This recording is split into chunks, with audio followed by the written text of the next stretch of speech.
Pernahkah kamu menerima hadiah yang terasa seperti tamparan? Sebuah buket bunga yang seharusnya menjadi tanda cinta, tapi nyatanya adalah bukti dusta paling keji.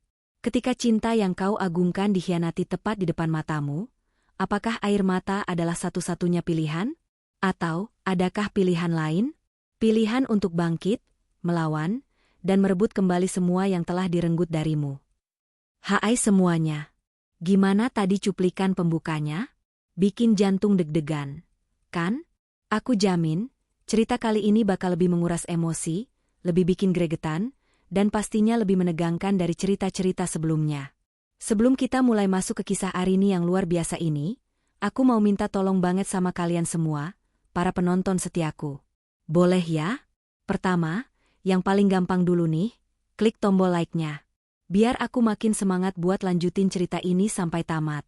Kedua, dan ini yang paling penting, buat kamu yang mungkin baru pertama kali nonton atau belum sempat, langsung sekarang juga tekan tombol subscribe dan nyalain lonceng notifikasinya. Kenapa? Biar kamu nggak akan ketinggalan satupun bab dari perjuangan Arini yang penuh intrik ini. Dan terakhir, aku mau kenalan dong sama kalian semua. Aku mau tahu, penonton setiaku ini dari mana aja sih asalnya? Coba sekarang juga, langsung ketik di kolom komen. Hadir. Nama kamu, dari, kota asal kamu. Contoh, hadir. Budi dari Surabaya, atau, hadir. Siti dari Medan. Aku mau lihat, tim Arini ini tersebar dari Sabang sampai Merauke, kan? Oke, kalau udah like, udah subscribe, dan udah komen absen, sekarang saatnya kita fokus. Siapin teh hangat, siapin cemilan, dan yang paling penting, siapin mental kalian. Karena kita akan segera masuk ke bab 1 dari kisah. Buket pengkhianatan. Aroma manis dari saus lada hitam yang mendesis di atas wajan, berpadu dengan keharuman lembut bunga lili segar yang tertata apik di vas kristal. Di dapur yang berkilauan ini, segalanya tampak sempurna. Arini, dengan gaun rumah berwarna krem yang memeluk pas tubuh langsingnya, bergerak lincah. Setiap gerakannya terukur, elegan, seolah ia sedang menari di atas panggungnya sendiri. Rumah ini adalah istananya, dan ia adalah ratu yang memastikan setiap sudutnya memancarkan kesempurnaan. Malam ini, ia memasak steak wagyu, makanan favorit suaminya, Baskara. Sudah 3 malam Baskara pulang terlambat dengan alasan rapat mendadak yang tak kunjung usai. Arini mencoba mengusir prasangka buruk yang mulai merayap di benaknya. Baskara adalah pria hebat, seorang direktur di perusahaan multinasional yang sedang berada di puncak karir. Wajar jika ia sibuk. Itulah kalimat yang terus ia ulang dalam hatinya, sebuah mantra untuk menenangkan jiwanya yang mulai resah. Pukul 7 malam, suara deru mobil sport Baskara yang khas memecah keheningan kompleks perumahan elit itu. Arini segera mematikan kompor, merapikan sedikit rambutnya yang tergerai, dan menyunggingkan senyum terbaiknya. Pintu depan terbuka, dan Baskara melangkah masuk. Tampan, karismatik, dan berkuasa. Kemeja birunya yang mahal sedikit kusut, dasinya longgar, namun itu semua hanya menambah pesonanya. Dan di tangannya, ada sesuatu yang membuat Arini berhenti sejenak. Sebuket besar mawar merah bludru yang merekah sempurna. Untuk istriku yang paling cantik di dunia, ujar Baskara dengan suara baritonnya yang dalam. Senyumnya lebar, menampakkan gigi putih yang rapi. Ia melangkah mendekat dan menyerahkan buket itu pada Arini. Arini menerimanya. Bunga itu berat, dan wanginya begitu pekat, nyaris memabukkan. Hatinya ingin sekali melonjak gembira. Ia ingin percaya bahwa ini adalah tanda cinta, sebuah permintaan maaf tanpa kata atas kesibukannya belakangan ini. Namun, intuisinya, indera keenam seorang wanita yang telah diasahnya selama 5 tahun pernikahan, berteriak ada yang salah. Mata Baskara memang menatapnya, tapi tatapannya kosong, seolah pikirannya berada di tempat lain. Terima kasih, Mas. Indah sekali, balas Arini. Suaranya ia jaga agar tetap terdengar lembut dan bahagia. Ia menghirup aroma mawar itu dalam-dalam, sebuah pertunjukan kecil untuk suaminya. Padahal, yang ia rasakan hanyalah aroma kepalsuan yang menusuk hidung. Ini bukan Baskaranya. Baskaranya tidak pernah romantis dengan cara seperti ini. Ia lebih praktis, Lebih suka membelikan perhiasan atau tas mahal daripada bunga yang akan layu dalam beberapa hari. Aku mandi dulu, ya. Badanku lengket sekali, kata Baskara, mengecup singkat kening Arini sebelum berlalu menuju kamar mereka. Ia melempar jas kerjanya begitu saja ke sandaran sofa kulit berwarna gading di ruang tengah. Sebuah kebiasaan ceroboh yang biasanya akan membuat Arini menegurnya. Tapi tidak malam ini. Arini menatap punggung suaminya hingga hilang di balik pintu. Lalu, pandangannya beralih pada buket mawar di tangannya. Begitu indah, begitu merah, seperti darah segar. Tanpa sadar, jemarinya meremas tangkai mawar itu sedikit lebih kencang, membiarkan sebuah duri kecil menggores kulitnya. Sedikit perih, tapi rasa perih itu justru membuatnya lebih fokus. Ia meletakkan bunga itu di meja makan, lalu berjalan menuju sofa. Niatnya hanya merapikan jas suaminya yang tergeletak sembarangan. Namun, saat ia mengangkat jas berbahan wol mahal itu, secari kertas putih kecil terjatuh dan mendarat di atas karpet tebal. Jantung Arini berdebar sedikit lebih cepat. Dengan tangan yang ia paksa untuk tetap stabil, ia membungkuk dan memungut kertas itu. Itu adalah struk pembayaran kartu kredit. Matanya dengan cepat memindai setiap detail yang tercetak di sana. Tanggal 10 September 2025. Pukul 17.32 waktu Indonesia Barat. Item, 1X buket mawar merah premium, 50 tangkai, Rp2.500.000 status. Lunas, kartu kredit platinum 1028. Hingga di titik ini, semuanya masih masuk akal. Ini jelas bunga yang ada di meja makannya. Namun, matanya terus bergerak ke bawah, ke bagian catatan kecil yang biasanya disediakan toko untuk pesan pengiriman atau ucapan khusus. Dan di sanalah dunianya runtuh. Tercetak dengan jelas, dengan huruf kapital yang seolah mengejeknya. Catatan, untuk Bianca tersayang. Sampai jumpa nanti malam. Jangan lupa pakai baju merah keberuntungan kita. Bianca. Nama itu terasa seperti tamparan api di wajah Arini. Udara di paru-parunya seolah tersedot habis. Ruangan yang hangat mendadak terasa dingin membekukan. Suara gemericik air dari kamar mandi tempat Baskara berada terdengar seperti musik latar dari sebuah film horor. Jadi, bunga ini bukan untuknya. Bunga ini untuk wanita lain. Ia hanyalah penerima salah alamat, sebuah alibi agar suaminya bisa pulang dengan tenang. Rasa sakit yang tajam dan menusuk menjalari dadanya, begitu hebat hingga ia harus berpegangan pada sandaran sofa agar tidak tumbang. Tapi Arini tidak menangis. Tidak ada air mata yang jatuh. Rasa sakit itu dengan cepat bermetamorfosis menjadi sesuatu yang lain. Sesuatu yang lebih dingin, lebih tajam, dan lebih berbahaya, amarah yang membeku. Dengan napas yang ia atur satu-satu, ia mengeluarkan ponselnya. Ia tidak memotret struk itu terlalu berisiko. Otaknya yang cerdas bekerja cepat. Ia melipat struk itu dengan hati-hati, menyelipkannya ke dalam kompartemen tersembunyi di dompetnya. Lalu, ia kembali mengangkat jas Baskara, menepuk-nepuknya seolah membersihkan debu, dan menggantungnya dengan rapi di tempat yang semestinya. Seolah tidak ada apapun yang terjadi. Suara pancuran air di kamar mandi berhenti. Arini bergegas kembali ke meja makan. Ia menatap buket mawar itu, duri-duri di baliknya kini terasa begitu nyata. Ia menyentuh kelopak bunganya yang lembut, lalu tersenyum. Sebuah senyum tipis yang tidak mencapai matanya. Ketika Baskara keluar dari kamar dengan handuk melilit pinggangnya dan rambut basah yang harum, ia melihat Arini sedang mengagumi bunga pemberiannya. Aku taruh di vas. Ya, biar makin cantik, kata Arini, suaranya terdengar merdu seperti biasanya. Mawar ini benar-benar indah, Mas. Terima kasih banyak. Baskara tersenyum puas, sama sekali tidak menyadari tatapan mata istrinya yang kini berkilat seperti baja yang baru ditempa. Ia tidak tahu bahwa senyum manis istrinya adalah sebuah topeng, dan di baliknya, seorang wanita baru saja mendeklarasikan perang tanpa suara.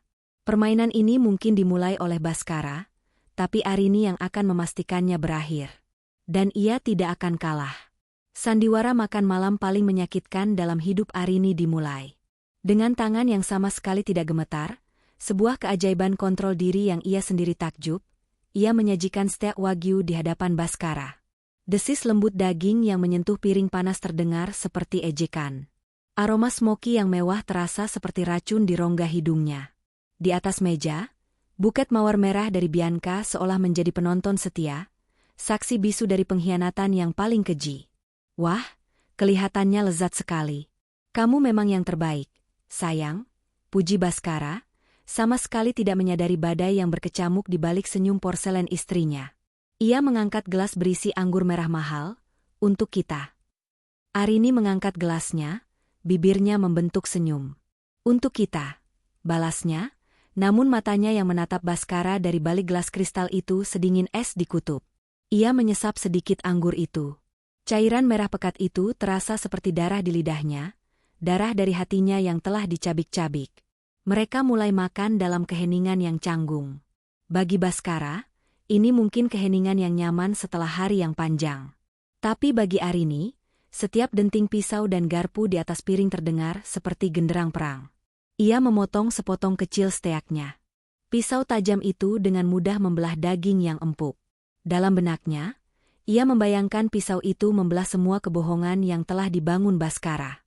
Jadi, rapatnya lancar hari ini, Mas? Tanya Arini, membuka percakapan. Suaranya begitu normal, begitu tenang, hingga ia sendiri merinding mendengarnya. Seperti biasa. Melelahkan, jawab Bhaskara sambil mengunyah. Ada proyek baru yang sangat besar. Mungkin beberapa minggu ke depan aku akan sering pulang malam. Kamu tidak apa-apa, kan? Proyek baru bernama Bianca, batin Arini getir. Ia menelan potongan daging yang terasa seperti kerikil di tenggorokannya. Tentu saja tidak apa-apa. Aku mengerti, ini semua demi masa depan kita, kan? Ia sengaja menekan kata, kita, ingin melihat apakah ada sedikit saja keraguan di wajah suaminya. Tidak ada. Bhaskara hanya mengangguk mantap. Tepat sekali. Semua ini untukmu, untuk kita. Arini hampir tertawa. Sebuah tawa histeris yang ingin meledak dari dadanya. Untukku, ia ingin melemparkan piring ini ke wajah tampan suaminya. Ia ingin menyiramkan anggur merah ini ke kemeja mahalnya. Ia ingin berteriak, memaki, dan menunjukkan struk pembayaran terkutuk itu. Tapi ia tidak melakukannya. Itu terlalu mudah. Terlalu memuaskan untuk Bhaskara. Kemarahan yang meledak-ledak hanya akan membuatnya terlihat seperti istri histeris yang pencemburu. Tidak. Ia tidak akan memberikan kepuasan itu. Ia akan memainkan permainan ini dengan aturan yang ia buat sendiri. Dingin, penuh perhitungan, dan mematikan. Makan malam akhirnya selesai. Arini membereskan meja dengan Bhaskara yang sesekali membantunya, sebuah gestur kecil yang dulu akan membuatnya bahagia, namun kini terasa begitu menjijikan. Setiap sentuhan ringan di punggungnya saat mereka berpapasan di dapur terasa seperti sengatan listrik yang menyakitkan. Di kamar tidur mereka yang luas dan mewah, ketegangan semakin terasa. Tempat tidur ukuran king size yang biasanya menjadi saksi cinta mereka kini terasa seperti medan perang yang dingin. Arini duduk di depan meja rias, perlahan menghapus riasannya. Di cermin, ia melihat pantulan Bhaskara yang baru saja keluar dari kamar mandi, sudah mengenakan piyama sutranya. Tidak kusangka bunga itu bisa membuatmu sesenang ini, ujar Bhaskara dari belakang, memeluk bahu Arini. Mungkin aku harus lebih sering membelikannya untukmu. Arini menatap pantulan mata mereka di cermin. Ia bisa melihat kebohongan di mata Bhaskara, dan Bhaskara, jika saja ia lebih jeli, akan bisa melihat kebencian yang mulai tumbuh di mata Arini. Mungkin, jawab Arini singkat. Ia melepaskan pelukan suaminya dengan lembut. Aku lelah sekali malam ini, Mas. Kepalaku sedikit pusing. Sebuah penolakan halus yang sempurna. Bhaskara tampak sedikit kecewa, namun tidak curiga. Baiklah, istirahat saja. Besok hari yang panjang. Ia naik ranjang, dan dalam hitungan menit, suara dengkuran halusnya yang teratur mulai terdengar. Dia tertidur. Begitu mudahnya. Sang pengkhianat tidur dengan damai sementara yang dikhianati terjaga dengan ribuan duri menusuk jantungnya. Arini menatap punggung suaminya dalam kegelapan. Dengkuran itu, yang dulu menjadi musik pengantar tidurnya, kini terdengar seperti suara monster. Ia berbaring di sisinya, membelakangi Bhaskara, matanya terbuka lebar menatap kegelapan. Ia menunggu. Menit demi menit berlalu seperti jam. Ia menunggu sampai dengkuran Baskara menjadi lebih dalam, memastikan suaminya benar-benar terlelap dalam dunia mimpinya yang penuh dusta. Tepat pukul 1 dini hari, Arini bangkit dari tempat tidur. Gerakannya tanpa suara, seperti bayangan. Ia tidak menyalakan lampu, hanya mengandalkan cahaya bulan yang remang-remang masuk dari jendela. Ia berjalan keluar kamar, menuju ruang kerjanya. Di sana, di bawah cahaya lampu meja yang temaram, ia mengeluarkan struk terkutuk itu dari saku gaunnya. Ia membacanya lagi. Bianca. Nama itu terpatri di otaknya. Kemudian, ia membuka laptopnya. Jari jemarinya yang lentik menari di atas keyboard.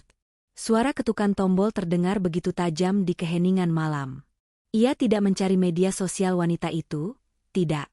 Itu buang-buang waktu. Tujuannya jauh lebih penting. Di mesin pencari, ia mengetik sebuah frasa yang akan mengubah takdirnya.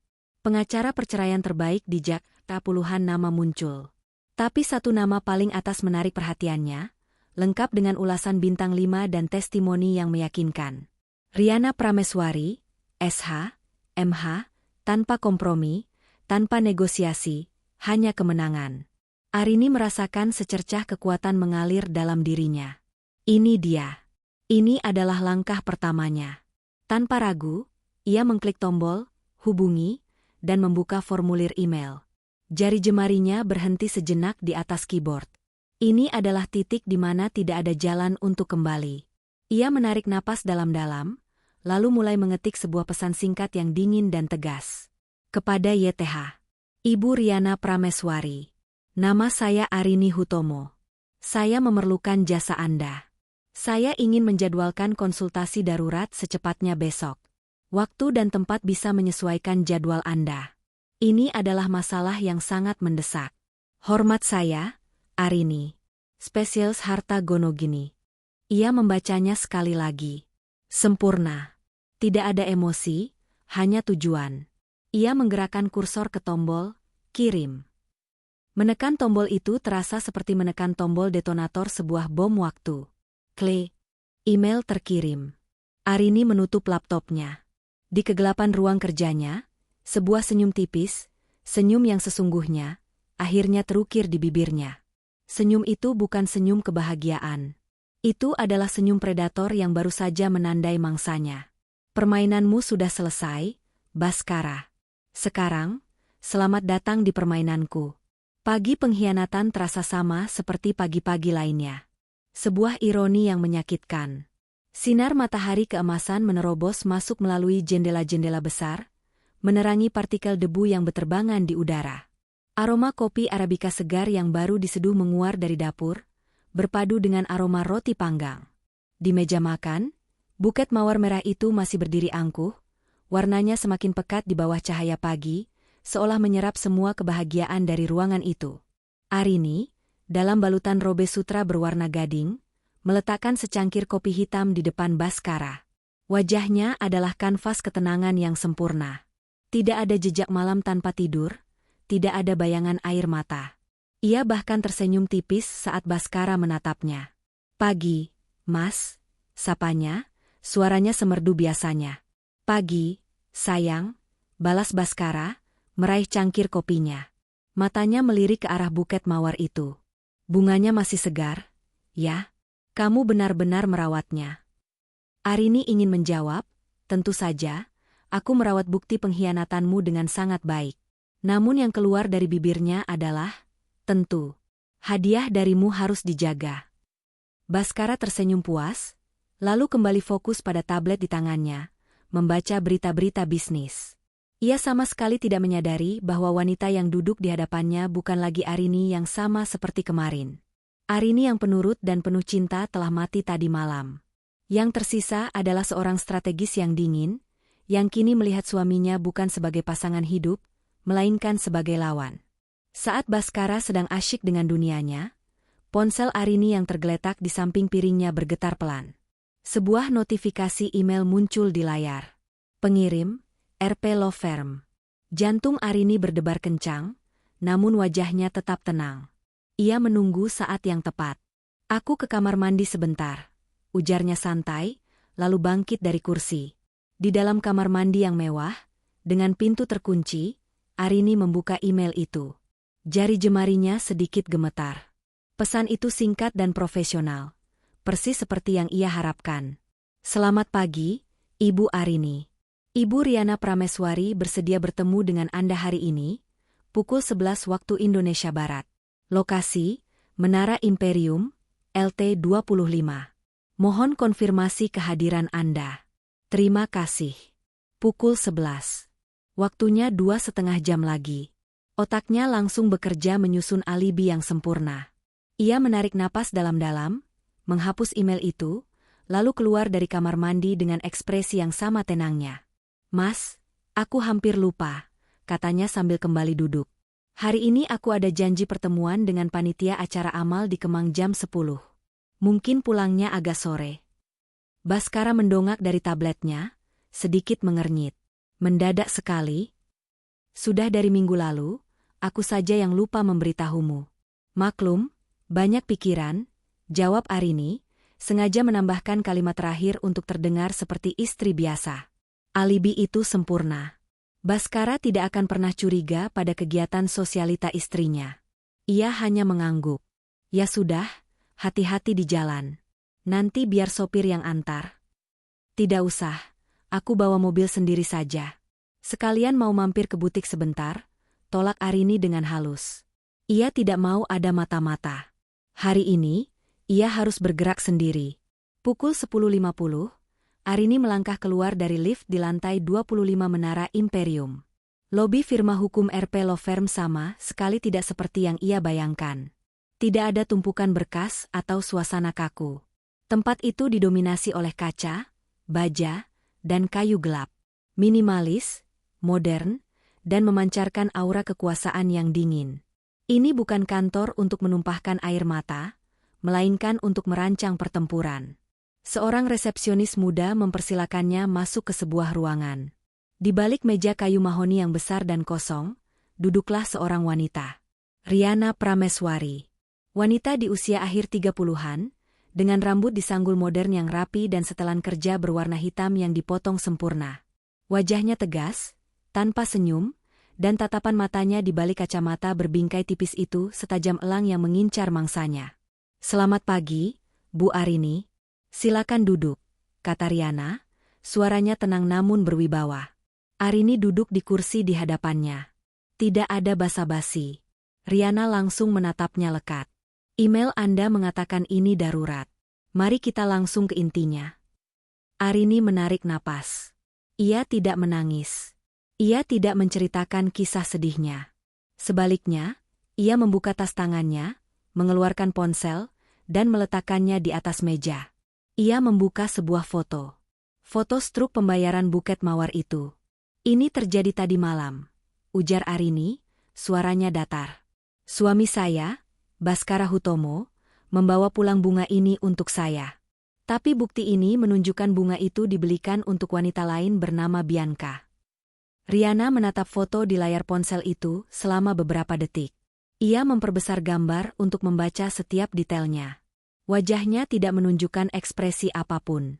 Setelah hening sejenak, ia akhirnya mendongak, menatap langsung ke mata Arini. Ada kilat apresiasi di matanya. Anda tidak datang sambil menangis dan berteriak. Anda datang dengan bukti.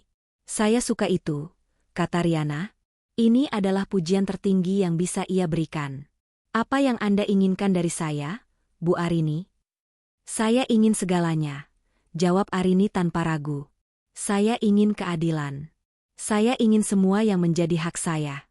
Dan saya ingin dia dan wanita itu tidak memiliki apa-apa lagi untuk dibanggakan.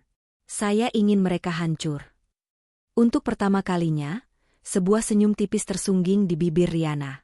Keinginan yang sangat jelas. Saya bisa bekerja dengan itu. Riana kemudian berdiri dan berjalan ke arah jendela besar yang menampakkan pemandangan gedung G. Dalam perang seperti ini, Bu Arini, informasi adalah raja. Emosi adalah musuh. Riana memulai.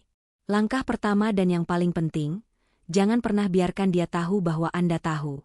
Teruslah bersandiwara. Jadilah istri yang paling sempurna yang pernah ia miliki. Buat dia merasa nyaman, buat dia merasa aman, buat dia menjadi ceroboh. Ia berbalik menghadap Arini. Tugas Anda sekarang adalah menjadi mata-mata di rumah Anda sendiri. Kumpulkan semuanya. Salinan laporan bank, slip gaji, akta properti, perjanjian bisnis, polis asuransi, kata sandi email, apapun. Ambil foto, salin dokumennya jika memungkinkan. Kita harus tahu di mana saja ia menyembunyikan asetnya. Pria seperti suami Anda biasanya sangat pintar memindahkan kekayaan atas nama orang lain atau perusahaan cangkang. Saya mengerti, jawab Arini mantap. Edung Pencakar Langit Jakarta. Bagus, kata Riana sambil kembali ke mejanya. Saya akan mulai menyelidiki latar belakang wanita bernama Bianca ini. Cari tahu siapa dia dan apa hubungannya dengan suami Anda. Sementara itu, Anda fokus pada pengumpulan amunisi. Setiap lembar kertas yang Anda temukan adalah peluru untuk kita. Jangan hubungi saya melalui telepon biasa. Gunakan aplikasi pesan terenkripsi. Saya akan kirimkan detailnya. Pertemuan itu berakhir. Mereka berjabat tangan. Jabat tangan itu terasa seperti segel dari sebuah aliansi yang mematikan. Arini berjalan keluar dari gedung itu dengan langkah yang lebih tegap. Beban di hatinya tidak hilang. Tetapi kini beban itu telah berubah menjadi kekuatan. Ia bukan lagi korban.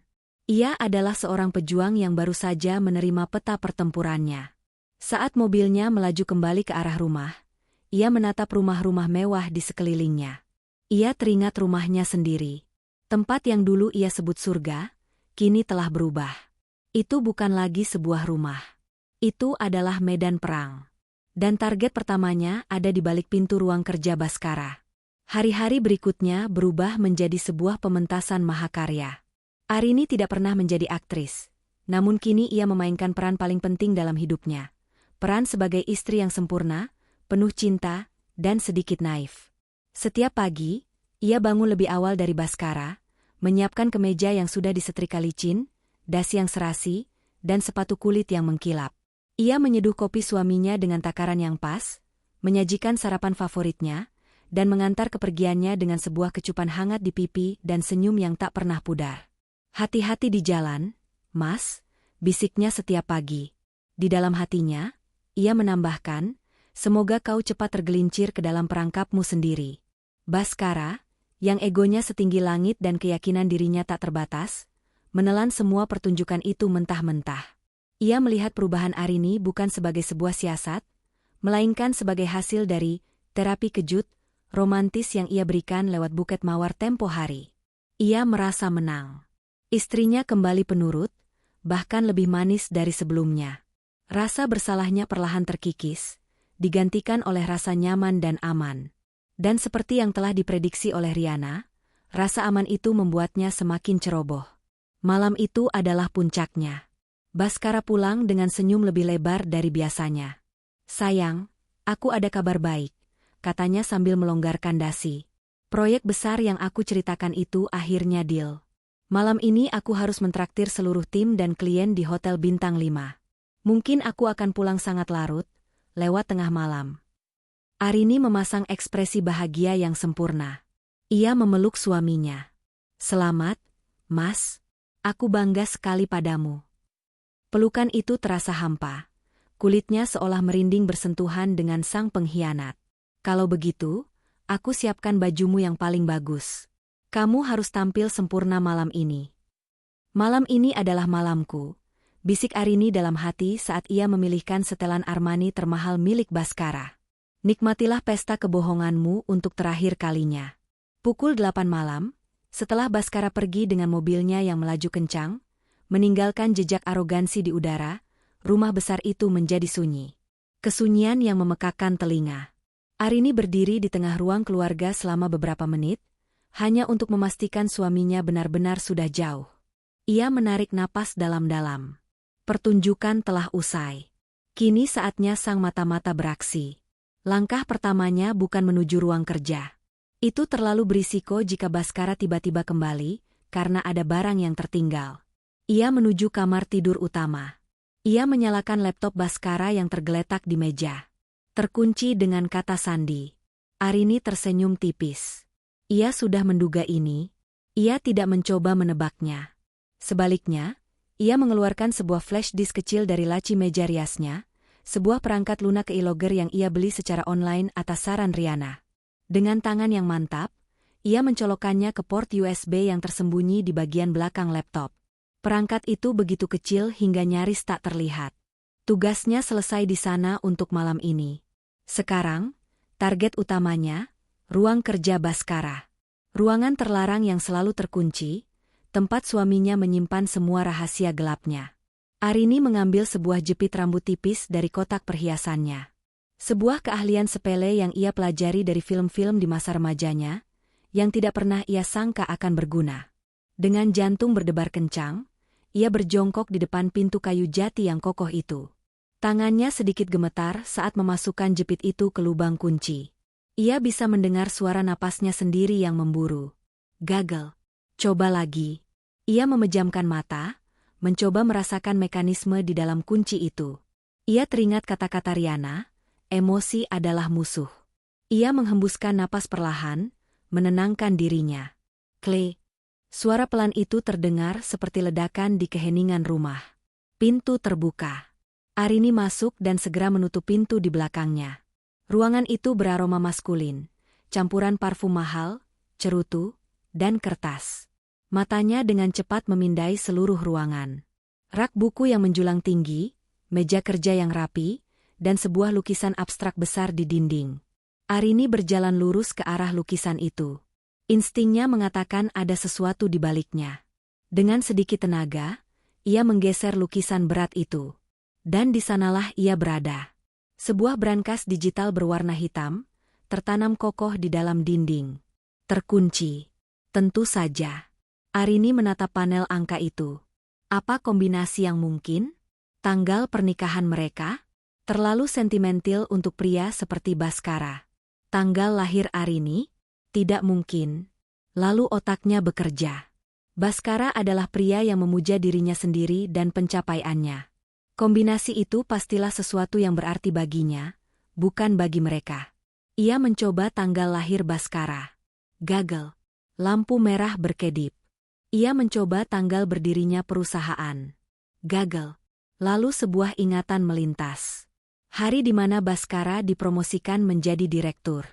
Hari yang ia sebut sebagai hari kemenangannya.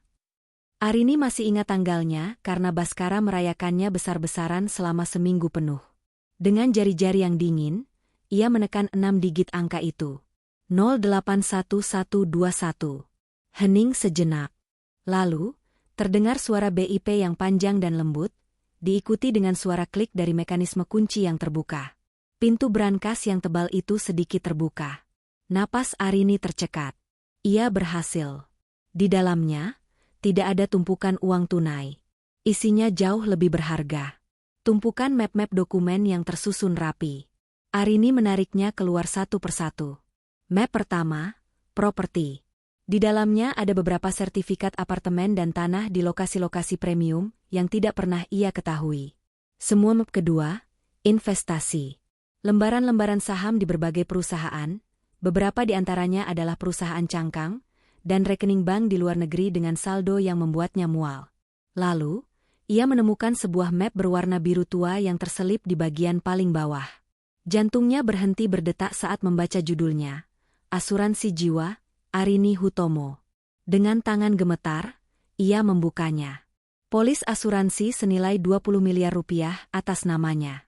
Tertanggung, Arini Hutomo. Penerima manfaat, Bhaskara Hutomo, 100%. Tanggal polis itu dibuat adalah 6 bulan setelah pernikahan mereka. Dunia Arini seolah berputar. Jadi, di mata suaminya, nyawanya memiliki harga. Dan harga itu akan jatuh ke tangannya jika sesuatu terjadi pada Arini.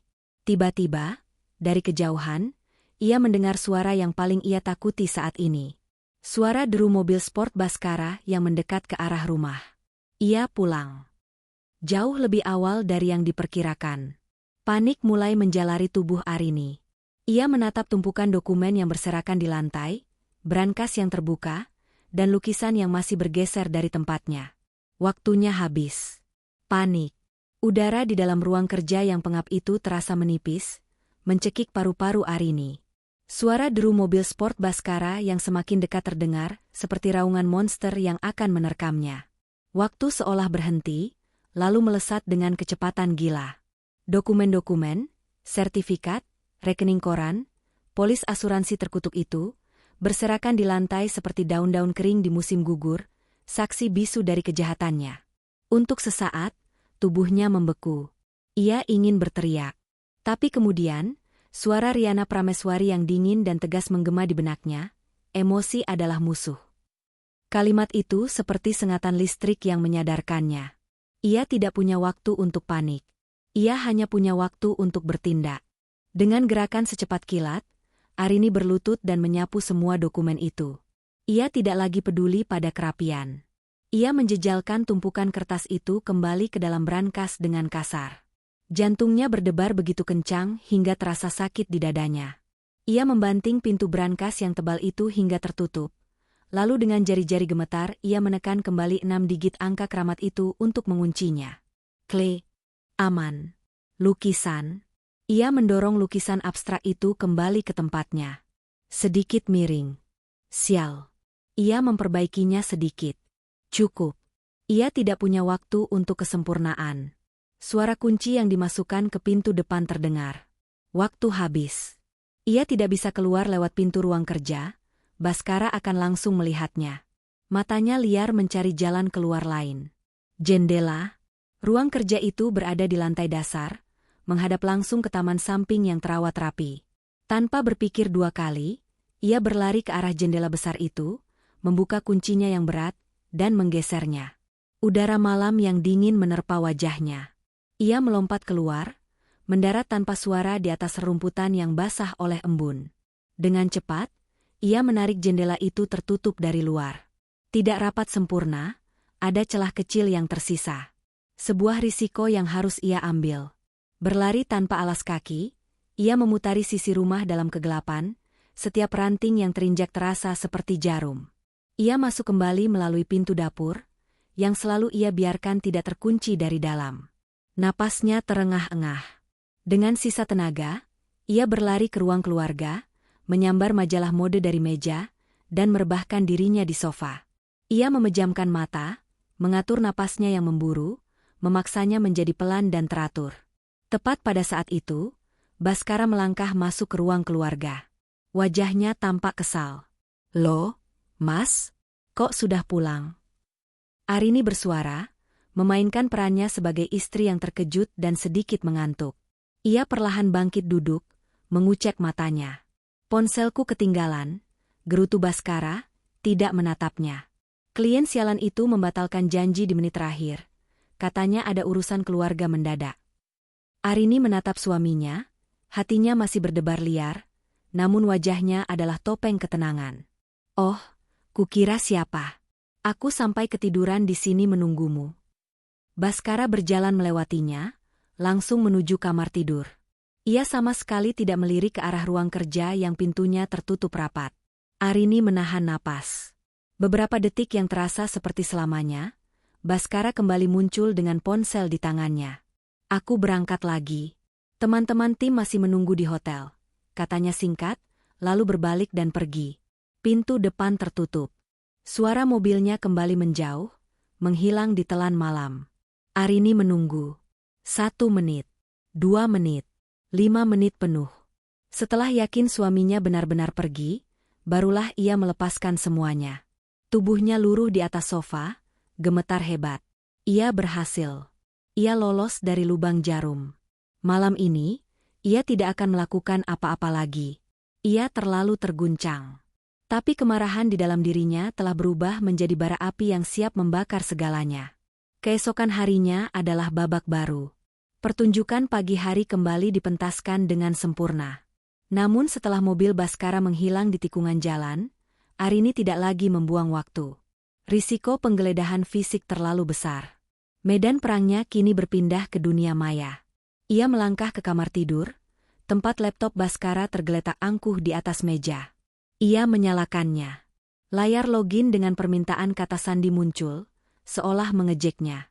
Arini tersenyum. Dengan hati-hati, Ia mencabut flash disk keylogger super kecil yang ia pasang kemarin dari port USB. Ia membawanya ke ruang kerjanya sendiri, mencolokkannya ke laptopnya. Sebuah file teks sederhana terbuka, menampilkan rekaman setiap ketukan tombol yang dilakukan Bhaskara. Di antara riwayat pencarian berita dan email kantor, ia menemukannya. Login ke rekening bank pribadi.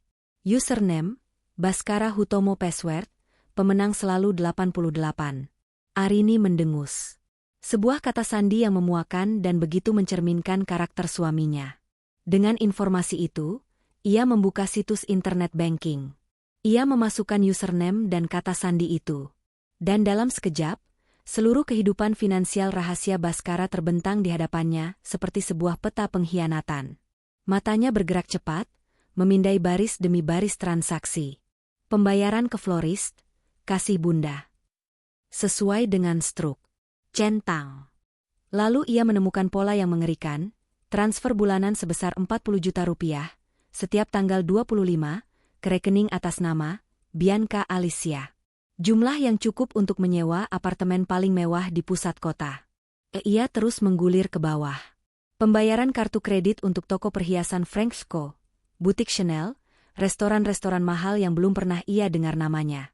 Tagihan fantastis dari Hotel Mulia Bali dan Marina Bay Sands Singapura, pada tanggal-tanggal di mana Bhaskara seharusnya sedang dinas sendirian ke pelosok Kalimantan. Setiap baris adalah sebuah belati. Arini tidak membiarkan rasa sakit menghentikannya. Dengan metodis, ia mengambil tangkapan layar dari setiap transaksi mencurigakan, menyimpannya ke dalam folder terenkripsi yang terhubung langsung ke Riana. Setiap klik adalah satu paku lagi yang ia tancapkan pada peti mati pernikahan mereka. Sekarang, ia punya nama lengkap. Bianca Alicia. Dengan tangan dingin, ia mengetik nama itu di kolom pencarian Instagram. Puluhan profil muncul, tapi satu langsung melompat ke depan. Foto profilnya adalah seorang wanita muda yang cantik dan glamor, berpose dengan gaun merah menyala. Akunnya tidak dikunci. Sebuah kesalahan fatal. Arini masuk ke dalam galeri kehidupan curiannya. Hatinya seperti diremas saat ia menggulir ke bawah. Sebuah foto Bianca sedang tersenyum manja, mengenakan kalung berlian yang sama persis dengan yang tagihannya baru saja ia lihat di laporan kartu kredit Bhaskara. Caption, "Feeling like a queen. All thanks to my king, B, hati merah 2." Sebuah foto 2 gelas anggur dengan latar belakang matahari terbenam di sebuah resort mewah di Bali. Tanggal unggahannya cocok dengan jadwal dinas Bhaskara. Caption, "Magical Moments Armade of Teas." Wanita ini, Bianca ini, dengan tanpa malu memamerkan hasil dari kerja keras dan pengorbanan Arini selama bertahun-tahun. Setiap unggahan adalah tamparan keras di wajahnya. Rasa sakitnya begitu nyata, namun rasa sakit itu justru mengkristal menjadi tekad yang sekeras berlian. Ia terus menggulir, semakin jauh ke masa lalu, melewati bulan-bulan penuh kebohongan. Dan kemudian, ia menemukannya. Unggahan yang menghancurkan sisa-sisa hatinya menjadi debu. Sebuah foto selfie. Di dalam mobil. Bhaskara sedang menyetir sambil tertawa lepas. Dan Bianca, dengan wajah penuh cinta, mencondongkan tubuh untuk mencium pipinya. Foto itu memancarkan keintiman dan kebahagiaan yang begitu tulus, begitu menyakitkan. Tapi bukan foto itu yang membuat Arini berhenti bernapas. Melainkan tanggalnya. 10 September 2024. Tepat 1 tahun yang lalu. Hari itu adalah hari di mana ayah Arini meninggal dunia. Hari di mana dunianya runtuh, dan Bhaskara memeluknya erat sambil berbisik, "Aku di sini untukmu, sayang, selamanya." Arini ingat suaminya sempat pergi selama beberapa jam sore itu, dengan alasan harus mengurus beberapa hal darurat di kantor sebelum acara pemakaman. Ternyata, hal darurat itu bernama Bianca. Kenangan akan pelukan hangat suaminya di hari tergelap dalam hidupnya kini terasa seperti sentuhan ular berbisa. Penghiburan itu adalah dusta. Dukungannya adalah kepalsuan. Arini menatap lekat-lekat foto di layarnya. 2 wajah bahagia yang dibangun di atas penderitaannya. Air mata yang sejak kemarin ia tahan, akhirnya jatuh. Tapi ini bukan air mata kesedihan. Ini adalah air mata kemarahan yang meluap. Ia menyimpan tangkapan layar foto itu di folder terpisah, dengan nama file, pembuka persidangan. Ini bukan lagi sekadar tentang harta. Ini bukan lagi sekadar perceraian. Ini adalah pembalasan dendam. 2 hari setelah penemuan paling menghancurkan itu, Arini kembali duduk di hadapan Riana Prameswari. Namun kali ini, auranya telah berubah total.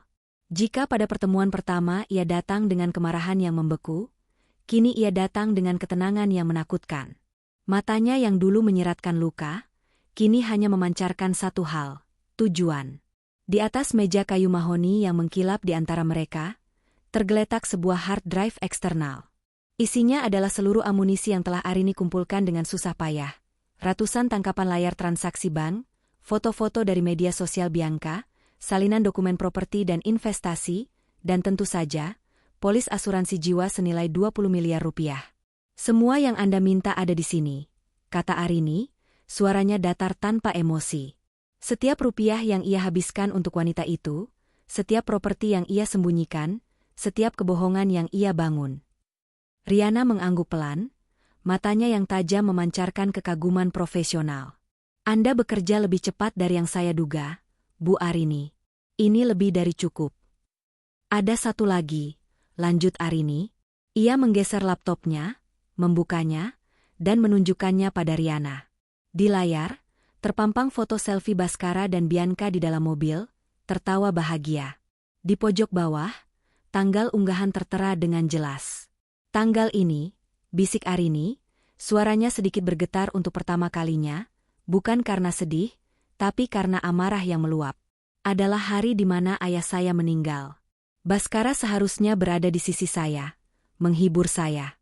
Ternyata, ia sedang menghibur dirinya sendiri dengan kekasihnya. Riana menatap lekat-lekat foto itu, lalu beralih menatap Arini. Keheningan menyelimuti ruangan. Untuk sesaat, topeng profesional Riana sedikit retak, menampakkan kilat simpati yang tulus. Namun, itu cepat berlalu, digantikan oleh ekspresi yang lebih keras, lebih dingin dari sebelumnya. Ini bukan lagi sekadar kasus harta gono gini, Bu Arini, kata Riana, suaranya berubah menjadi setajam baja. Ini adalah kasus dengan itikat buruk yang luar biasa. Ini adalah senjata pemungkas kita. Ia berdiri, berjalan ke arah sebuah lemari arsip yang besar dan membukanya. Ia menarik keluar sebuah bundel dokumen yang sangat tebal, mungkin setebal kamus, lalu meletakkannya di atas meja dengan suara berdebum pelan. Ini adalah bom waktu yang telah saya siapkan, ujar Riana. Ini bukan sekadar gugatan cerai biasa. Di dalamnya terdapat, pertama, gugatan cerai dengan tuntutan perselingkuhan yang didukung oleh bukti digital dan finansial yang tak terbantahkan. Kedua, permohonan sita jaminan atas seluruh aset yang terdaftar atas nama Baskara Hutomo, baik yang diketahui maupun yang baru kita temukan, agar ia tidak bisa memindahkannya sepeser pun. Riana membuka halaman pertama dari bundel itu. Ketiga, dan ini yang paling penting, tuntutan pembagian harta gono gini dengan proporsi 100% untuk Anda. Kita akan berargumen di pengadilan bahwa seluruh kekayaan bersama telah dinodai oleh itikat buruk dan penipuan suami, yang membahayakan kondisi finansial dan mental Anda. Polis asuransi jiwa itu akan menjadi pilar utama argumen kita. Arini menatap bundel dokumen itu. Itu bukan hanya kertas. Itu adalah naskah kehancuran seorang pria. Kapan kita akan meledakkannya? Tanya Arini. Besok, jawab Riana tegas. Besok pagi, kurir hukum kami akan mengirimkannya langsung ke kantor Baskara. Saya ingin ia menerimanya di kerajaannya, di hadapan anak buahnya. Kita harus meruntuhkan wibawanya sejak detik pertama. Malam itu, Arini menjalani ritual terakhirnya sebagai Nyonya Hutomo. Ia berjalan perlahan di dalam rumah yang terasa asing itu. Setiap sudut, setiap perabotan, setiap foto yang terpajang di dinding terasa seperti bagian dari kehidupan orang lain. Ia berhenti di depan sebuah foto pernikahan besar yang tergantung di ruang keluarga. Di foto itu, ia dan Baskara tersenyum bahagia, mata mereka berbinar penuh harapan. Arini yang ada di foto itu begitu lugu, begitu penuh cinta, begitu bodoh. Dengan tangan yang dingin, ia menurunkan foto itu dari dinding. Ia tidak menghancurkannya. Ia hanya membawanya ke gudang, menyandarkannya menghadap ke tembok, dan menutupinya dengan selembar kain putih. Seolah sedang menutupi sebuah peti mati. Di meja makan, Ia menyiapkan makan malam terakhir mereka. Ia memasak semua hidangan favorit Baskara untuk terakhir kalinya. Bukan sebagai tanda cinta, tapi sebagai sebuah ironi yang kejam. Sebuah perjamuan terakhir sebelum eksekusi.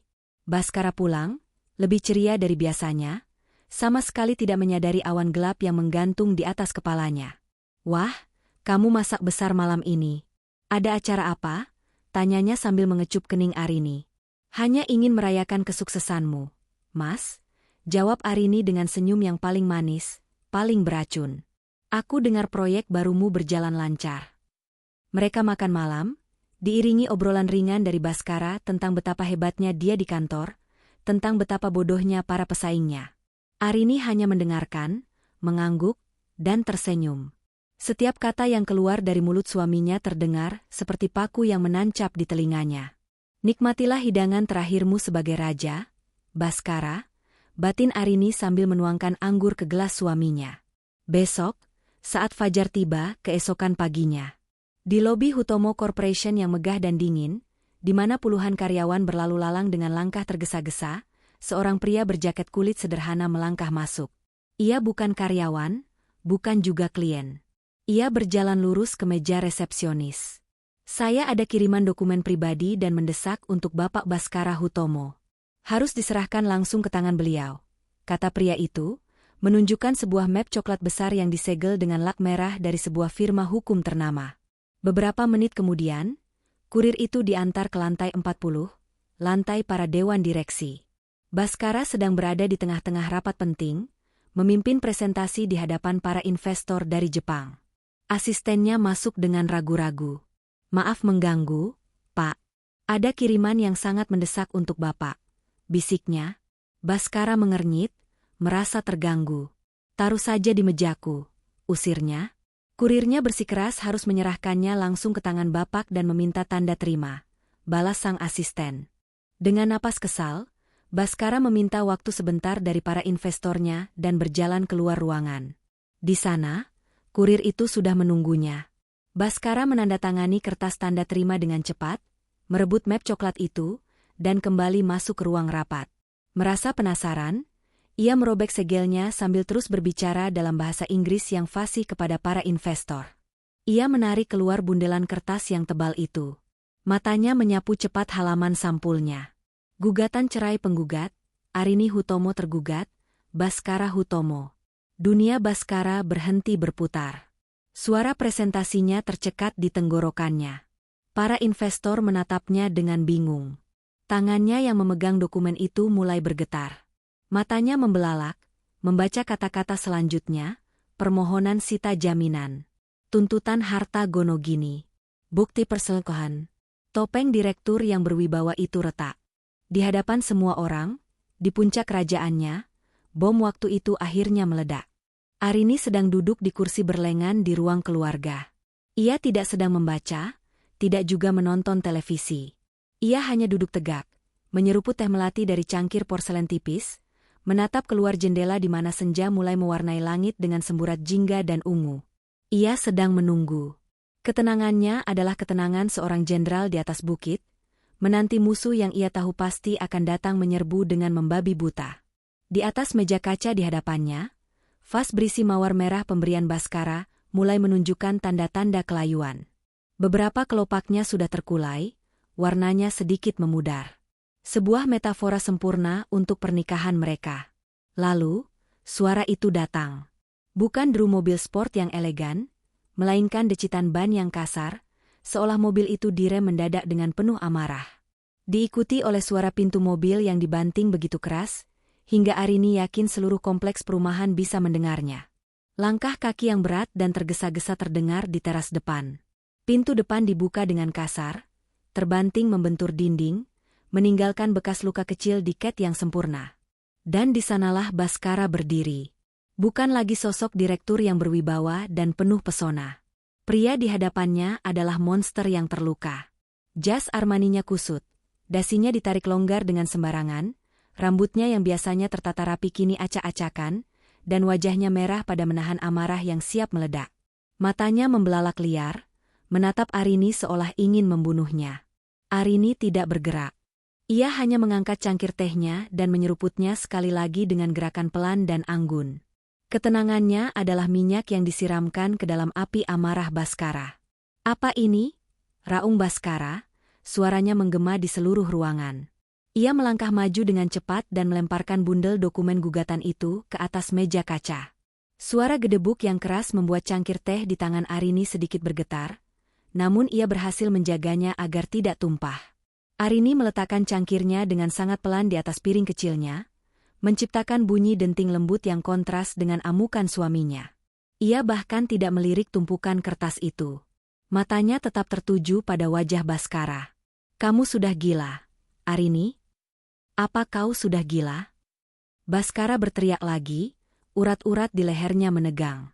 "Setelah semua yang kuberikan padamu, rumah ini, mobil, perhiasan, kehidupan yang tidak pernah bisa kau impikan, ini balasanmu?" Arini akhirnya bersuara.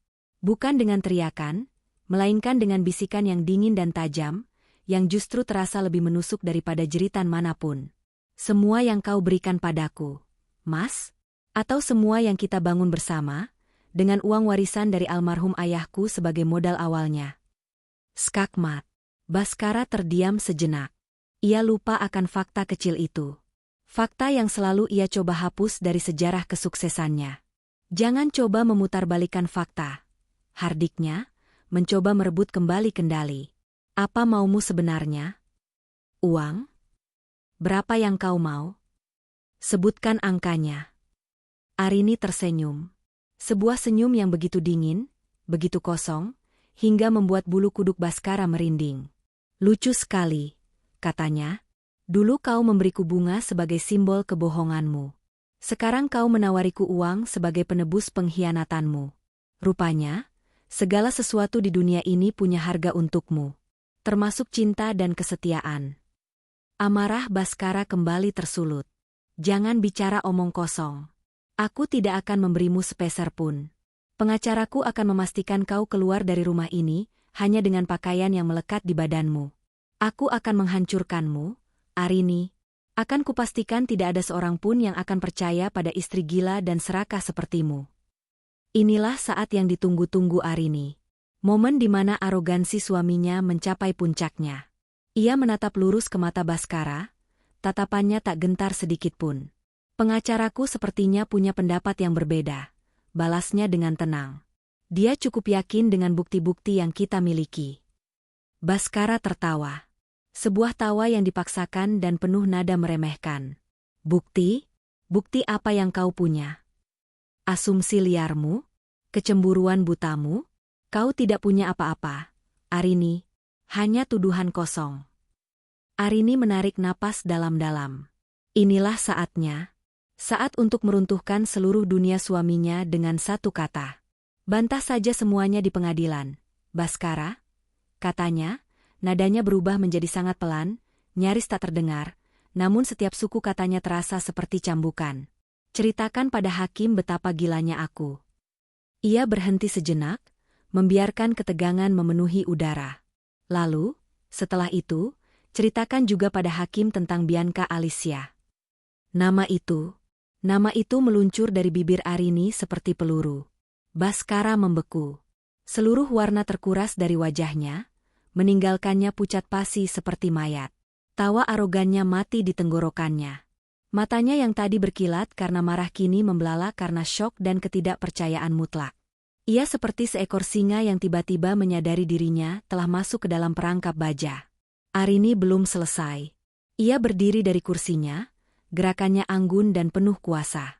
Ia berjalan mendekati Baskara yang masih mematung. "Mungkin, sekalian jelaskan juga tentang transfer bulanan sebesar 40 juta rupiah ke rekeningnya," bisik Arini, suaranya tepat di samping telinga Baskara. "Dan tentang apartemen sewaan di Sudirman. Dan kalung berlian dari Frank Co. Dan liburan kalian ke Bali, saat kau seharusnya sedang ada perjalanan dinas." Setiap detail yang ia sebutkan adalah sebuah pukulan telak yang tak terlihat, membuat Baskara terhuyung mundur selangkah. Kepanikan yang liar dan murni kini terpancar dari matanya. Angin kesombongannya telah habis. Yang tersisa hanyalah, bagaimana kau? Suara Baskara tercekat, nyaris tak terdengar. Arini tidak menjawab. Ia hanya berjalan kembali ke meja, mengambil setangkai mawar yang paling layu dari vas. Ia memegangnya di antara dua jarinya. "Permainanmu sudah selesai, Mas," katanya, kini menatap suaminya dengan tatapan kasihan yang menghina. "Dulu, aku adalah istrimu. Sekarang, aku adalah lawanmu. Dan aku tidak akan kalah." Ia menjatuhkan mawar layu itu ke atas tumpukan dokumen gugatan. Bunga merah itu tergeletak di atas kata, "perceraian," seperti setetes darah di atas surat kematian. Tanpa berkata apa-apa lagi, Arini berbalik dan berjalan dengan anggun menaiki tangga menuju kamarnya, meninggalkan Baskara yang berdiri mematung di tengah ruang keluarga. Pria yang tadinya adalah raja di istananya, kini tampak seperti patung pecundang yang hancur berkeping-keping di tengah reruntuhan kerajaannya sendiri. Seekor tikus yang terpojok.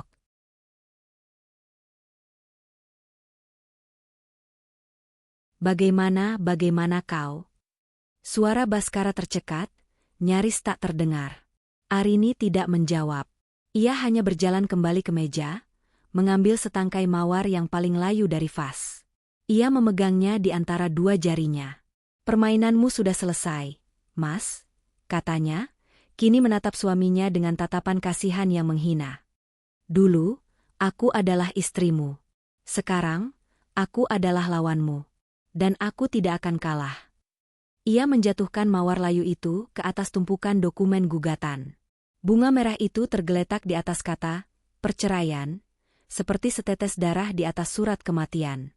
Tanpa berkata apa-apa lagi, Arini berbalik dan berjalan dengan anggun menaiki tangga menuju kamarnya, meninggalkan Baskara yang berdiri mematung di tengah ruang keluarga. Pria yang tadinya adalah raja di istananya, kini tampak seperti patung pecundang yang hancur berkeping-keping di tengah reruntuhan kerajaannya sendiri. Kekalahan di ruang keluarga tidak membuat Baskara menyerah. Sebaliknya, rasa takut yang mencekik telah bermutasi menjadi kebencian yang murni dan liar. Pria yang telah kehilangan segalanya, kontrol, harga diri, dan rasa aman, kini siap melakukan apa saja untuk menarik Arini turun bersamanya ke dalam lumpur. Ia tidak lagi bermain untuk menang, ia bermain untuk menghancurkan. Panggung pertempuran berikutnya adalah sebuah kantor hukum di kawasan bisnis Sudirman. Kantor itu sangat berbeda dengan milik Riana yang dingin dan profesional. Tempat ini terasa mewah dengan cara yang norak. Sofa kulit imitasi buaya, pajangan patung emas, dan aroma parfum yang terlalu kuat. Disinilah Baskara dan Bianca duduk di hadapan Tirtayasa, seorang pengacara dengan reputasi sebagai spesialis pemutar balik fakta. Wajahnya licin, senyumnya seperti senyum ular, dan matanya selalu berkilat-kilat penuh perhitungan. "Faktanya, kita lemah," ujar Tirtayasa tanpa basa-basi, menyandarkan punggungnya di kursi kulit yang berderit. "Bukti finansial dan foto-foto itu sangat kuat. Jika kita melawan dengan fakta, kita akan dibantai." "Lalu apa yang harus kita lakukan?" sentak Bianca, wajahnya yang cantik dipenuhi kepanikan. Gaya hidupnya yang mewah kini berada di ujung tanduk. "Aku tidak mau kehilangan semuanya." Tirtayasa tersenyum licik. "Jika kau tidak bisa menyerang pesannya, serang pembawa pesannya." Ia menatap Baskara yang sejak tadi hanya diam dengan wajah kelam. "Istri Anda, Bu Arini. Siapa dia sebenarnya? Apa kelemahannya?" Baskara akhirnya mendongak. Matanya yang merah menyiratkan kebencian. "Dia terlalu sempurna. Terlalu tenang. Itu yang membuatku gila." "Tidak ada manusia yang sempurna, Pak Baskara," desis Tirtayasa. "Setiap orang punya titik rapuh. Keluarga, reputasi, kesehatan mental." Dan saat itulah, sebuah ide busuk terbentuk. Mereka tidak akan melawan Arini di pengadilan hukum, setidaknya belum. Mereka akan menyerangnya di pengadilan opini, di medan perang psikologis yang jauh lebih kejam. Strategi mereka sederhana namun brutal, hancurkan kredibilitas Arini hingga tak bersisa. Kate Arini sebagai wanita gila yang tidak stabil secara emosional, yang cemburu buta hingga berhalusinasi, dan yang keserakahannya akan harta telah membuatnya kehilangan akal sehat. Serangan pertama datang dari arah yang paling tidak terduga dan paling menyakitkan. Sore itu, ponsel Arini berdering. Nama ibunya tertera di layar. Arini tersenyum, Ini mungkin satu-satunya panggilan yang bisa memberinya sedikit kehangatan di tengah badai ini. "Halo, Bu," sapanya ceria. Namun, yang ia dengar bukanlah suara hangat ibunya, melainkan isak tangis yang tertahan. "Arini, apa yang sebenarnya terjadi, Nak? Kenapa kamu jadi seperti ini?" Dahi Arini berkerut. "Seperti ini bagaimana, Bu?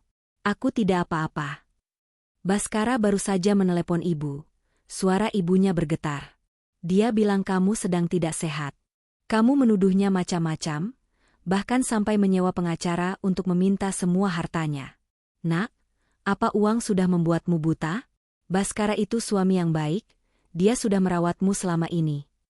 Dunia Arini seolah berhenti. Baskara telah meracuni satu-satunya benteng pertahanan terakhirnya. Pria itu telah memanipulasi kekhawatiran seorang ibu, mengubahnya menjadi senjata untuk menyerang putrinya sendiri. "Ibu, itu tidak benar." "Baskara?" Arini mencoba menjelaskan, namun ibunya memotongnya. "Sudah, Nak, ibu tidak mau dengar," kata Baskara, "kamu butuh istirahat. Jangan pikirkan soal harta dulu, pikirkan kesehatanmu. Turuti kata suamimu, ya?" Klik. Telepon ditutup. Arini menatap ponsel di tangannya, kosong. Rasa sakitnya kali ini berbeda. Ini bukan seperti ditusuk belati tajam, melainkan seperti disuntik racun yang bekerja perlahan-lahan, melumpuhkan jiwanya dari dalam. Baskara tidak hanya mengkhianatinya, ia juga telah mencuri ibunya. Ia tidak menangis. Ia hanya merasakan dingin yang luar biasa menjalari seluruh tubuhnya. Ia sendirian. Benar-benar sendirian sekarang. Telepon berikutnya datang dari Riana. Seolah tahu apa yang baru saja terjadi. "Mereka sudah mulai bergerak," kata Riana dari seberang, suaranya tetap tenang. "Tim saya melaporkan ada desas-desus yang sengaja disebar di kalangan sosialita. Mereka bilang Anda sedang depresi berat." "Dia menelepon ibu saya," bisik Arini, suaranya serak. Hening sejenak. "Saya sudah menduga ini," balas Riana. "Ini adalah standar permainan pecundang, Bu Arini. Jangan biarkan ini menggoyahkan Anda. Semakin mereka panik, semakin kotor permainan mereka. Ini justru pertanda baik. Artinya, mereka tahu mereka tidak punya peluang jika bermain bersih." Kata-kata Riana adalah pelampung di tengah lautan keputusasaan. Arini menarik napas dalam-dalam, mengumpulkan kembali kekuatannya yang sempat goyah. Apa langkah mereka selanjutnya? Mereka akan mencoba menciptakan narasi tandingan. Jika mereka tidak bisa membantah perselingkuhan Baskara, mereka akan menciptakan perselingkuhan tandingan untuk Anda. Jelas Riana. Waspadai orang-orang di sekitar Anda. Mereka mungkin mencoba menyuap seseorang untuk menjadi saksi palsu. Dan benar saja. Malamnya, sebuah pesan masuk ke ponsel Arini dari nomor tak dikenal. Pesan itu berisi sebuah foto buram yang diambil dari kejauhan. Arini sedang minum kopi dengan seorang teman lamanya, seorang pria, di sebuah kafe beberapa minggu yang lalu. Di bawah foto itu ada tulisan singkat. "Kita tahu apa yang kau lakukan. Hentikan gugatanmu, atau foto ini akan menjadi konsumsi publik." Ancaman itu begitu menggelikan, begitu putus asa, hingga Arini justru tertawa. Sebuah tawa dingin tanpa humor. Mereka begitu bodoh. Foto itu diambil di tempat umum, di siang bolong, dan teman prianya itu adalah seorang gay yang sudah menikah. Ia meneruskan pesan itu ke Riana tanpa membalasnya. Serangan-serangan itu terus berlanjut. Teman-teman sosialitanya mulai menjauh. Beberapa bahkan secara terang-terangan memandangnya dengan tatapan kasihan yang menghina. Arini menjadi terisolasi, dikurung dalam istananya sendiri, dengan gosip dan fitnah sebagai jeruji penjaranya. Namun, setiap serangan, setiap fitnah, setiap pengkhianatan kecil dari orang-orang di sekitarnya, tidak lagi membuatnya sakit. Sebaliknya, itu semua menjadi bahan bakar. Setiap kebohongan yang mereka ciptakan hanya akan membuat kebenaran yang ia pegang bersinar lebih terang di pengadilan nanti. 1 minggu setelah konfrontasi pertama, sebuah surat resmi tiba di rumahnya. Bukan lagi surat ancaman, melainkan surat panggilan dari pengadilan. Arini memegang surat itu. Tangannya tidak gemetar. Hatinya tidak berdebar. Yang ada hanyalah ketenangan yang dingin. Babak perang di luar arena telah selesai. Ia telah menahan semua pukulan, semua fitnah, dan ia masih berdiri tegak. Sekarang, saatnya membawa pertempuran ini ke arena yang sesungguhnya. Tempat di mana opini tidak lagi berarti. Tempat di mana hanya bukti dan kebenaran yang akan menjadi pemenangnya. Ia menatap pantulan dirinya di cermin. Wanita yang ada di sana bukanlah lagi Arini yang sama. Matanya memancarkan keteguhan baja. Ia telah melewati api dan tidak terbakar. Ia siap untuk perang. Udara di dalam ruang sidang terasa dingin dan pengap, syarat dengan ketegangan yang nyaris bisa disentuh. Ruangan itu didominasi oleh warna coklat tua dari perabotan kayu dan dinding panel, membuatnya terasa hikmat sekaligus menekan. Di sisi kanan, Arini duduk tegak di samping Riana Prameswari. Ia mengenakan blus sutra berwarna putih bersih dan celana panjang hitam, sebuah pilihan busana yang memancarkan kekuatan, kesederhanaan, dan kebenaran. Wajahnya tenang, matanya menatap lurus ke depan, ke meja hakim yang kosong. Ia adalah perwujudan dari badai yang hening. Di sisi kiri, pemandangannya kontras. Baskara duduk dengan gelisah, setelan mahalnya kini tampak kebesaran di tubuhnya yang sedikit kurus karena stres. Di sampingnya, Bianca Alicia, yang dipanggil sebagai saksi kunci, berusaha keras mempertahankan citra glamornya dengan riasan tebal, namun tangannya yang terus-menerus meremas tas Chanel-nya menunjukkan kegugupan yang luar biasa. Pengacara mereka, Tirtayasa, tampak terlalu percaya diri, senyum liciknya tak pernah lepas dari bibir. Mereka adalah trio kegelisahan, kepalsuan, dan kebusukan. Palu diketuk. Sidang perkara perceraian nomor 778 PDTG 2025 Pak JS antara penggugat, Arini Hutomo, dan tergugat, Baskara Hutomo, dibuka dan dinyatakan terbuka untuk umum. Tirtayasa maju pertama. Langkahnya angkuh, suaranya lantang memenuhi ruangan. Ia memulai narasinya, melukiskan Arini sebagai sosok istri yang tidak stabil secara emosional, pencemburu buta yang terobsesi dengan harta. Yang mulia hakim, Tirtayasa memulai, nadanya penuh drama. Klien kami, Bapak Baskara Hutomo, adalah korban di sini. Korban dari istri yang imajinasinya terlalu liar, yang menuduh suaminya berselingkuh tanpa satupun bukti yang valid. Gugatan ini tidak lebih dari upaya serakah untuk merebut hasil kerja keras suami yang setia. Arini tidak bereaksi. Riana di sampingnya hanya membuat catatan kecil di buku notesnya, wajahnya tanpa ekspresi. Lalu, Tirtayasa memainkan kartu asnya yang busuk. Kami akan menghadirkan seorang saksi yang akan membuktikan ketidakstabilan penggugat. Saksi, Bapak Junaedi, dipersilakan maju. Seorang pria kurus dengan wajah gugup masuk dan duduk di kursi saksi. Ia adalah tukang kebun yang pernah bekerja di rumah mereka. Dengan suara terbata-bata yang jelas telah dilatih, ia bersaksi di bawah sumpah. Saya sering melihat Ibu Arini bicara sendiri di taman. Yang mulia, katanya. Kadang menangis tanpa sebab.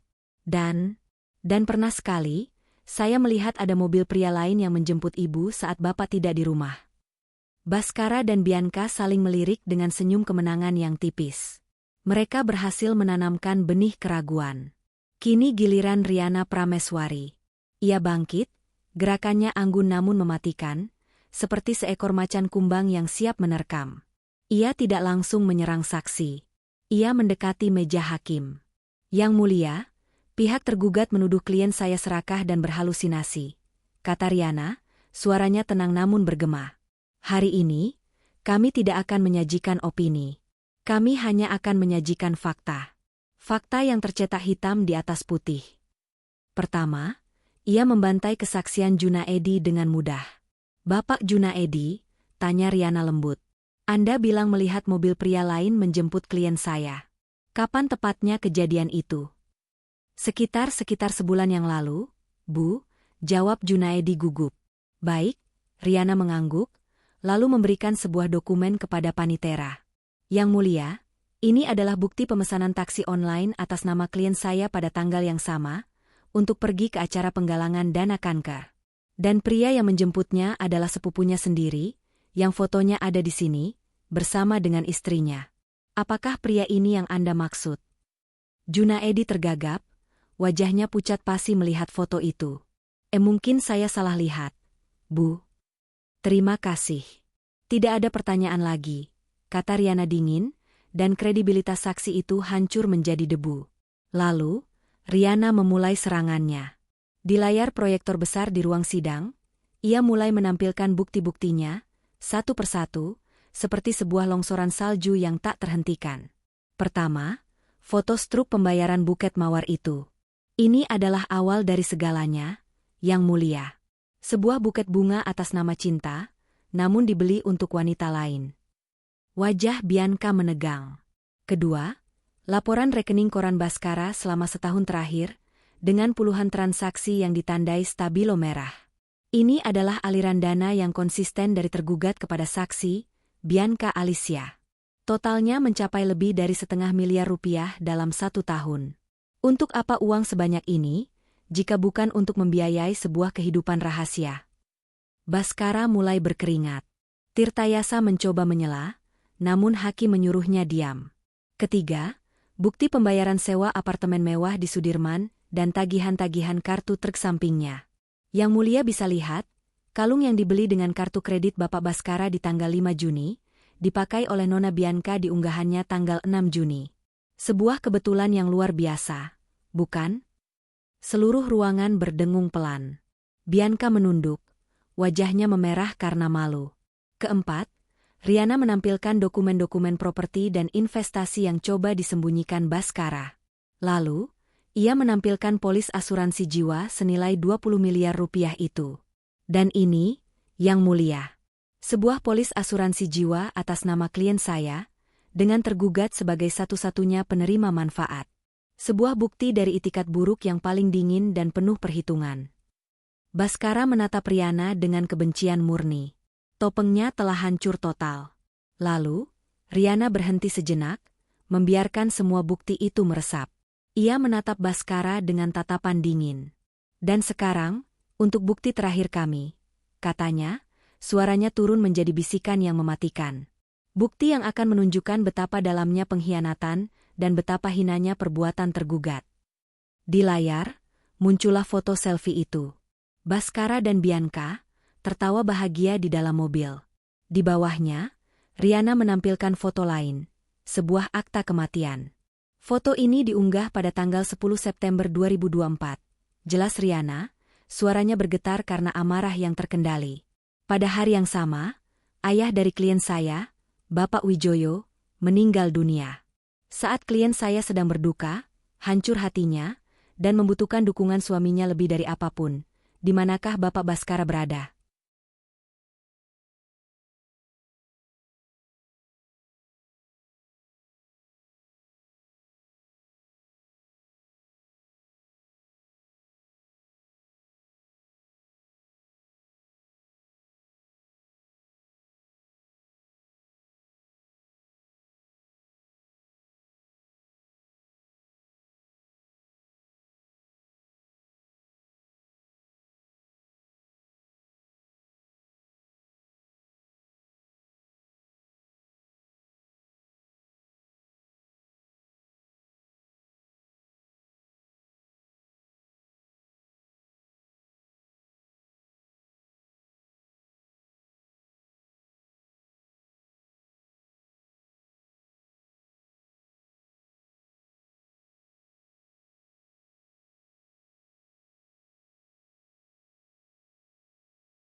Ia menunjuk ke layar.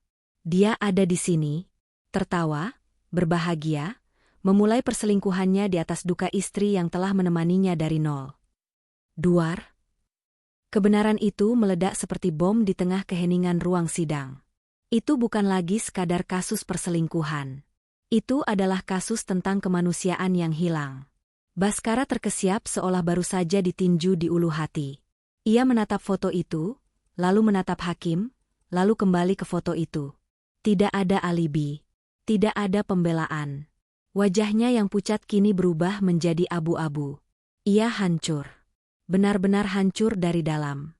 Riana Prameswari berjalan kembali ke kursinya, langkahnya mantap. Ia tidak perlu mengatakan apa-apa lagi. Bukti-bukti itu telah berbicara lebih keras daripada argumen manapun. Hakim ketua menatap Baskara dengan tatapan yang sangat dingin dan penuh penghakiman.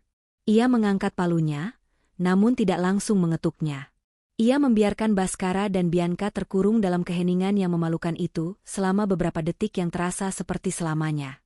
Keheningan yang pecah setelah bukti terakhir dibentangkan terasa lebih berat daripada kebisingan manapun. Ruang sidang yang tadinya penuh dengan bisik-bisik dan argumen kini senyap total. Yang terdengar hanyalah suara napas yang tercekat dan detak jantung Baskara yang seolah berpacu menuju kehancurannya sendiri. Semua mata tertuju pada hakim ketua, seorang pria parubaya dengan wajah tegas yang kini tampak lebih keras dari baja. Hakim itu menatap Baskara, lalu Bianca, dengan tatapan yang tidak lagi menyeratkan penilaian hukum, melainkan penghakiman moral. Tatapannya seolah menelanjangi jiwa mereka, menguliti setiap lapisan kebohongan hingga hanya tersisa inti dari kebusukan mereka. Lalu, palu itu turun. To, to, to. 3 ketukan yang terdengar seperti lonceng kematian bagi dunia Baskara Hutomo. Setelah memeriksa bukti-bukti, mendengarkan keterangan para saksi, dan menimbang segalanya dengan saksama, suara hakim ketua menggema, setiap katanya diucapkan dengan penekanan yang berat dan tak terbantahkan. Majelis hakim memutuskan. Ia berhenti sejenak, membiarkan ketegangan mencapai puncaknya. 1. Mengabulkan gugatan cerai dari penggugat, Arini Hutomo. Terhitung sejak hari ini, ikatan pernikahan antara penggugat dan tergugat dinyatakan putus secara hukum. Arini memejamkan matanya sejenak. Sebuah beban yang tak terlihat, yang telah ia pikul selama bertahun-tahun, akhirnya terangkat dari pundaknya. 2. Menolak seluruh gugatan rekonvensi dan tuduhan balik dari pihak tergugat, karena tidak didukung oleh bukti yang kuat dan terindikasi sebagai upaya pencemaran nama baik.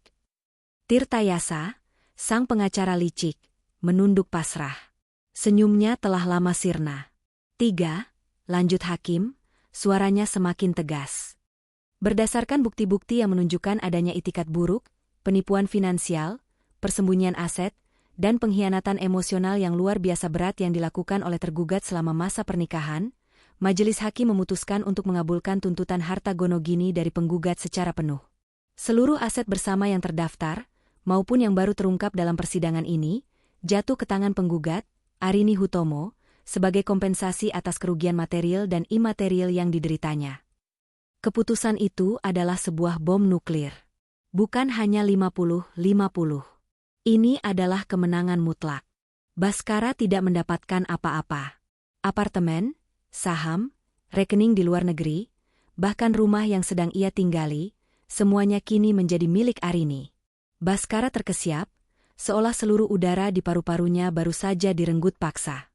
Tidak, tidak mungkin, teriaknya, akhirnya kehilangan sisa-sisa kontrol dirinya.